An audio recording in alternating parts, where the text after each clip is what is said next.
I was teaching going on 7 years, and then in 2001, I had an accident.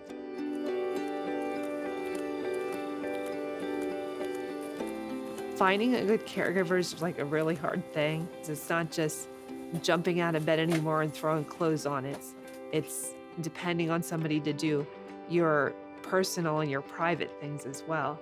My caregiver I have now, Kathy's phenomenal, and she makes, every morning getting up a good time. I always wanted to write, but I didn't until this had happened. And then I wrote my first story, which was about the accident. And this was so the kids would be able to, have an understanding of what happened. And we used a character, a porcupine, because we always joked about, since I had a spinal cord injury, I was spiny. So that was the character. We picked something spiny to go in the first book. UDS, they've asked me time and time again, what else can we do for you? What else do you think you're gonna need? Sometimes people end up seeing disability as a thing that they don't wanna interact with as much. Kids don't think that way.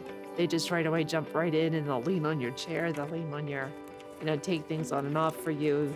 They page through books for me, they get stuff ready for me. One more. Thank you.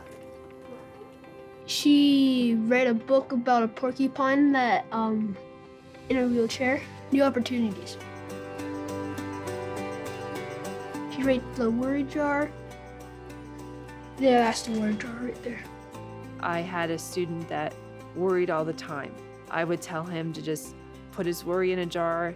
Whatever he was worried about, he wrote it down, stuck it in the jar, and then he wouldn't have to think about it through the rest of his day. I got injured and I was in the hospital, and I'll never forget the day that I opened up a gift, and inside it was just a glass jar, and it had a card on the inside of it, and it said, "Now it's your turn to put your worries in the jar. I hope that you feel better." And it was from the same student that I used the jar with.